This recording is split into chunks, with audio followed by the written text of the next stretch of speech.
নমস্কার বন্ধুরা, welcome back to my page. ঘড়িতে এখন দুপুর গড়িয়েছে আর বাইরে হালকা শীতের আমেজ। এরকম একটা দিনে পেটে যদি জম্পেশ কিছু না পড়ে তাহলে কি আর দিনটা ভালো যায়? আজকের মেনুটা একদম সাদামাটা, কিন্তু আমার ভীষণ প্রিয়। দেখুন তো আপনাদেরও লোভ লাগছে কিনা। আজ পাতে আছে গরম ভাত, সাথে শীতের কচি বাঁধাকপি, লাউ আর আমাদের সবার প্রিয় মাংসের ঝোল। আহ, সত্যি বলছি, অমিত। লাউ আর ভাতের এই কম্বিনেশনটা হয়তো খুব সিম্পল, কিন্তু মুখে দিলেই একটা শান্তি পাওয়া যায় মাংস দিয়ে ভাত খাওয়ার সময়। আর এই মাংসের ঝোলটা দিয়ে ভাত মাখলে তো কথাই নেই। আলুটা একদম গলে গেছে।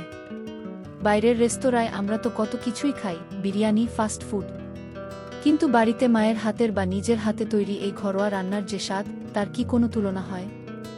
জীবনের আসল সুখ তো এই ছোট ছোট মুহূর্তেই লুকিয়ে আছে। পেট ভরে খাওয়ার পর যে তৃপ্তিটা আসে, সেটাই আসল।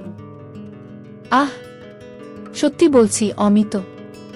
লাউ আর ভাতের এই কম্বিনেশনটা হয়তো খুব সিম্পল, কিন্তু মুখে দিলেই একটা শান্তি পাওয়া যায় মাংস দিয়ে ভাত খাওয়ার সময়। আর এই মাংসের ঝোলটা দিয়ে ভাত মাখলে তো কথাই নেই। আলুটা একদম গলে গেছে। বাইরের রেস্তোরাঁয় আমরা তো কত কিছুই খাই, বিরিয়ানি, ফাস্ট ফুড, কিন্তু বাড়িতে মায়ের হাতের বা নিজের হাতে তৈরি এই ঘরোয়া রান্নার যে স্বাদ, তার কি কোনো তুলনা হয়? জীবনের আসল সুখ তো এই ছোট ছোট মুহূর্তেই লুকিয়ে আছে। পেট ভরে খাওয়ার পর যে তৃপ্তিটা আসে, সেটাই আসল। আমার তো খাওয়া প্রায় শেষ। আজকের লাঞ্চটা সত্যিই দারুণ ছিল। আমি এনজয় করি, আর আপনারা আমাকে জানান শীতের দুপুরে আপনাদের প্রিয় মেনু কি?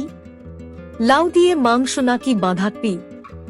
ভিডিওটা ভালো লাগলে অবশ্যই লাইক করবেন আর বন্ধুদের সাথে শেয়ার করবেন। আর কমেন্টে জানাতে ভুলবেন না আপনারা আজ দুপুরে কি দিয়ে খেলেন। দেখা হচ্ছে পরের ভিডিওতে। টাটা।